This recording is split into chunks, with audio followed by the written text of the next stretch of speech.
take a look at the front and back panels of the JV1080 and familiarise ourselves with the layout of the buttons and the connections we'll be using. What's up? You got your boy Dyreck, aka Native Shades, reminding you to like and subscribe, because today we're gonna be talking about the ROLAND JV1080. What had happened was the ROLAND Super JV1080. So the start of the 90s was really traumatic for a lot of folks in music production. The world was going through a recession. You might remember it as plummeting house prices and negative equity. Things were going crazy in music production. You know, some industries didn't last. They had to shut down. The legendary Roger Lynn had to close down his company. A lot of these smaller companies just couldn't make it. But the big ones just struggled on, hoping that there would be a light at the end of the tunnel. And ROLAND was one of those companies. Now, ROLAND always tried to stay current with the times. When multi-track hard disk recording started, showing its face in the 80s, and products like the AMS audiophile and the DAR sound station came out and cost about over $30,000, ROLAND was like, okay, this is kind of too rich for my blood. I'm gonna stay out of this race.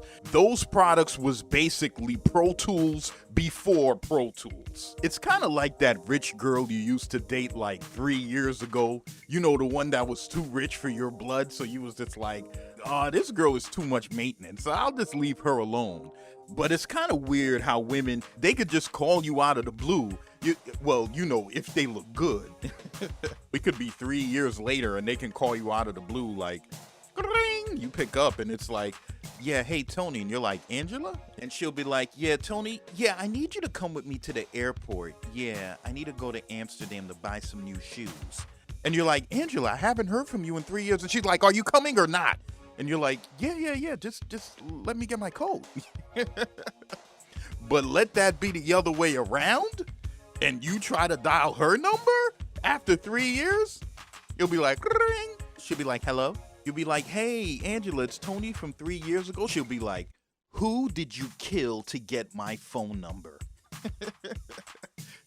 You're like, no, Angela, I just had it saved on my phone. She'll be like, Tyrone, come here quick.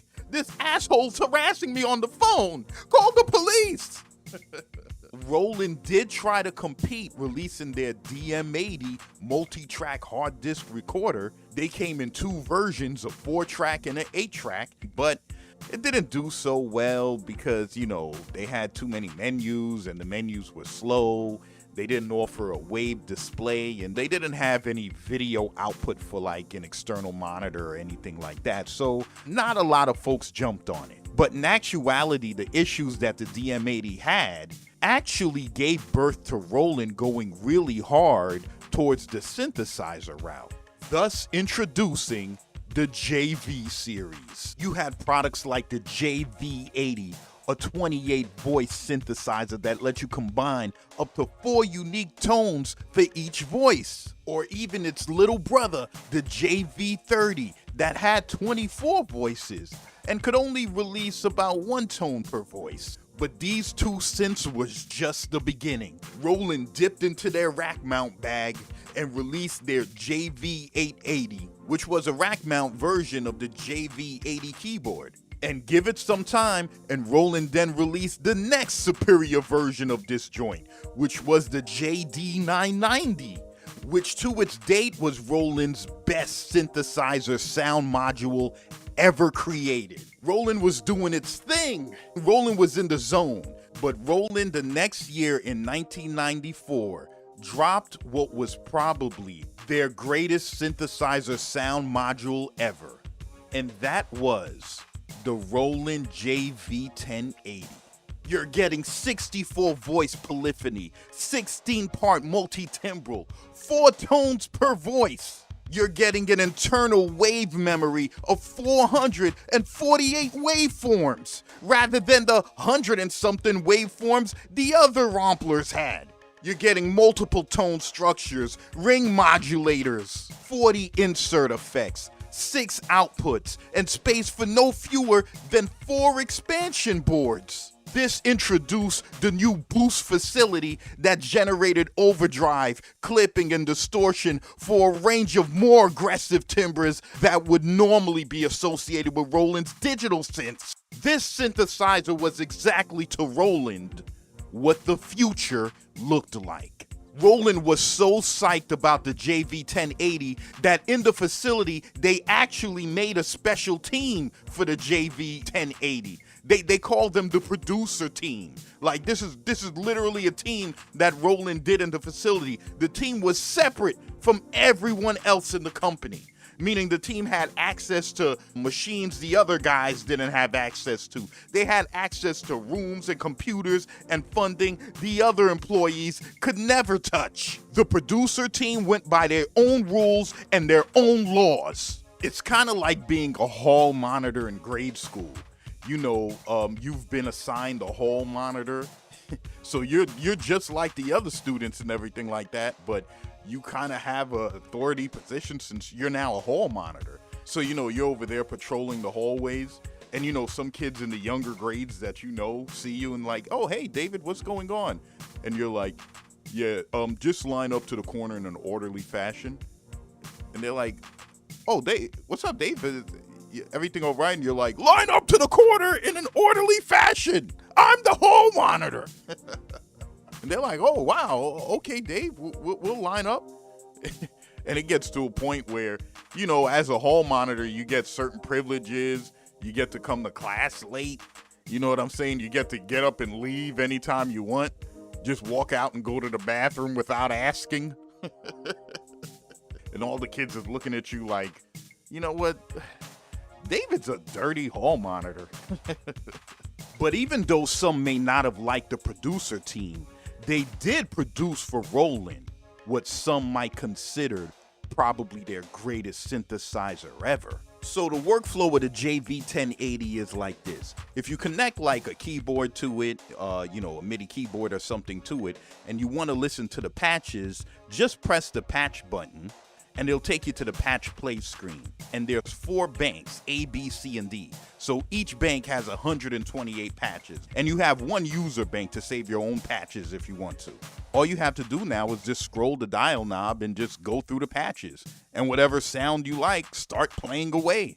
Now, some buttons on the JV1080 perform several different functions. Like when you're in the patch play page, the first 4 number buttons, 1, 2, 3, and 4, those are the tones of that patch, since each patch has 4 tones. You know what I'm saying? So if you want to change it, you could, you know, press tone 1 and 3 to turn them off, and you'll just hear tones 2 and 4. Now, to really get in depth and change a tone completely, press the parameter button on the left of the unit, and now all the yellow labels underneath all of the number buttons 1 through 8 actually describe what you're changing on the unit.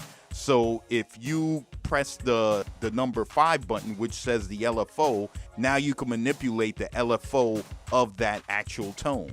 But the JV1080 sounded so good that you really didn't have to do much manipulation. All the presets sounded good already. You know what I'm saying? Like, you'll have some synthesizers where you go to the presets and you start scrolling and you're like, okay, let me scroll to number 5. Does that sound good? No. Let me scroll to number 11. Is that good? No. Let me scroll to 16. Okay, 16's all right. With the 1080, it was completely different. As soon as you went to the first preset, you was like, this sounds pretty good. Then you went to the second one and you was like, oh wow, this is awesome.